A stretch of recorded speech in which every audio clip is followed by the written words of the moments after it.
See, the boogeyman just stuck his gnarly skin-covered mask out from behind that closet door, and people are putting their shitting pants back on.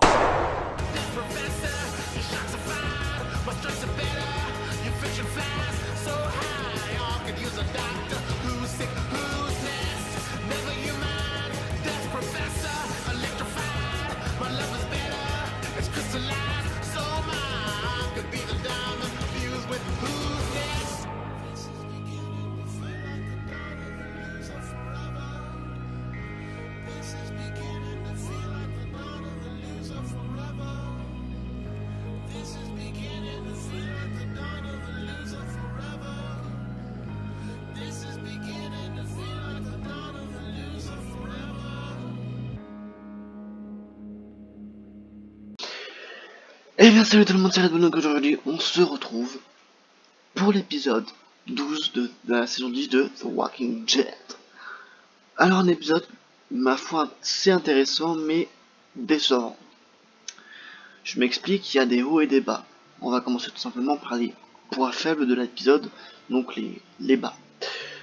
Alors du coup, on a retrouvé l'ambiance assez chaotique qu'on aurait pu retrouver par exemple dans la saison 6 je crois. Où en gros il y a la meute en fait qui se dirige sur la colline, et donc en gros la colline est en feu.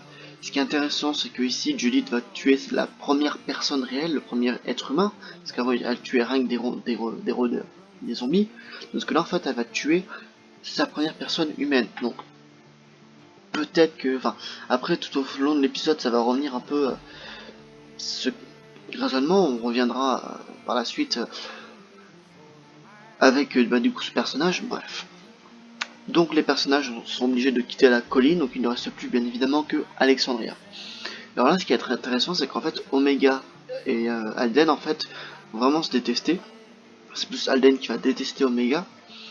Donc, elle va essayer en fait de consoler en gros tout simplement son neveu, et ce qui est chelou c'est que au moment où elle se sacrifie, Alden crie sa mort, alors qu'en fait depuis le début,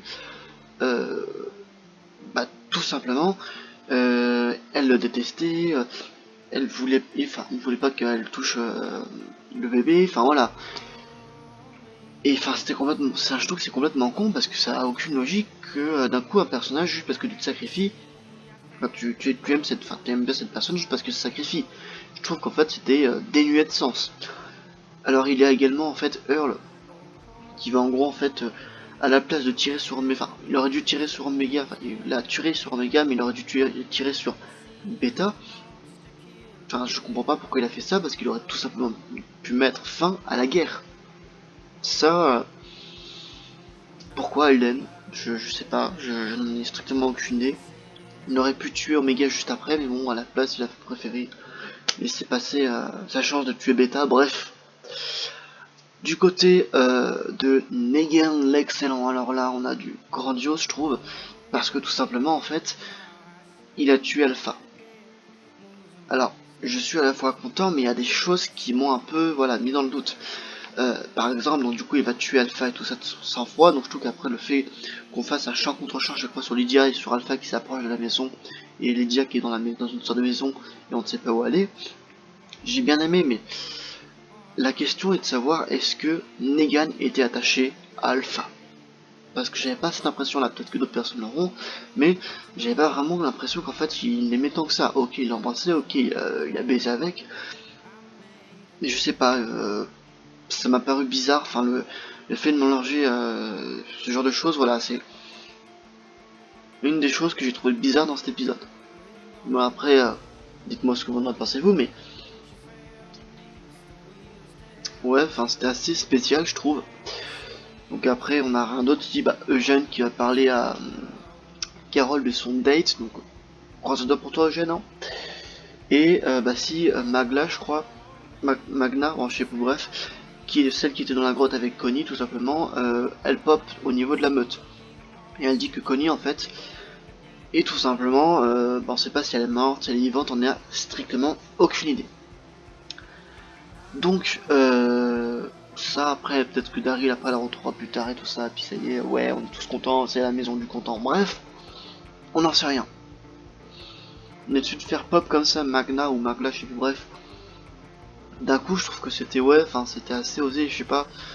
Bon, après c'est vrai qu'après c'est comment est-ce qu'ils voulaient le faire apparaître, parce que sinon ça aurait duré trop longtemps, ça aurait voilà. Mais c'est à la fois une bonne chose et une mauvaise chose. Voilà, c'est un mal pour un bien, comme on pourrait dire ça.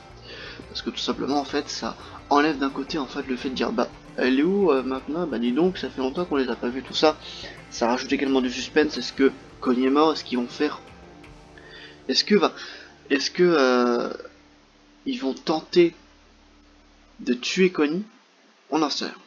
Il y a également aussi la mort de Omega, je sais jamais son nom, bref, son vrai prénom, qui est bête parce qu'en fait c'est un des personnages qu'on aurait pu développer en fait, parce que tout simplement comme Lydia, c'est une des chuchoteurs qui a commencé à se rebeller contre Alpha, et c'est bête que, étant donné qu'Alpha est morte, Omega restait en vie, elle commençait à faire venir d'autres chuchoteurs dans le camp de Daryl et les autres, et là on aurait pu avoir une sorte de guerre assez ouais, assez bizarre à la fois. Il y a des traites parmi eux, il y a des traites parmi les shooters, des traites parmi Alexandria, enfin ça aurait pu donner un peu cette ambiance de guerre froide. Moi c'est bête qu'on ait tué ce personnage. Donc après également Ryan Hurst, donc du coup en fait qui se fait carrément déchirer la peau de Zombar. Euh, donc on comprend bien qu'en fait Negan a pris un peu le dessus au niveau sentimental du côté de Alpha, parce que Alpha est plus attaché maintenant à Negan que à Beta, ce qui déplaît beaucoup à Beta. Mais Beta, je pense qu'il l'avait senti venir que Alpha après du coup, enfin que Negan comptait tuer Alpha. Mais c'est vrai qu'en fait le fait de déchirer le masque, ça pouvait faire penser, ça aurait pu être une sorte de métaphore en disant qu'en fait, bah tout simplement, bah elle ne t'appartient plus mec, dégage. Donc après, j'ai pas compris, donc du coup j'ai fait quelques recherches, il y a un mec qui le reconnaît, donc apparemment il chantait de la musique country. D'où tu reconnais la voix d'un mec, alors qu'il a chuchoté pendant près de 40 ans, alors que 7 ans je crois. Alors que t'aurais pu l'entendre chuchoter quand même.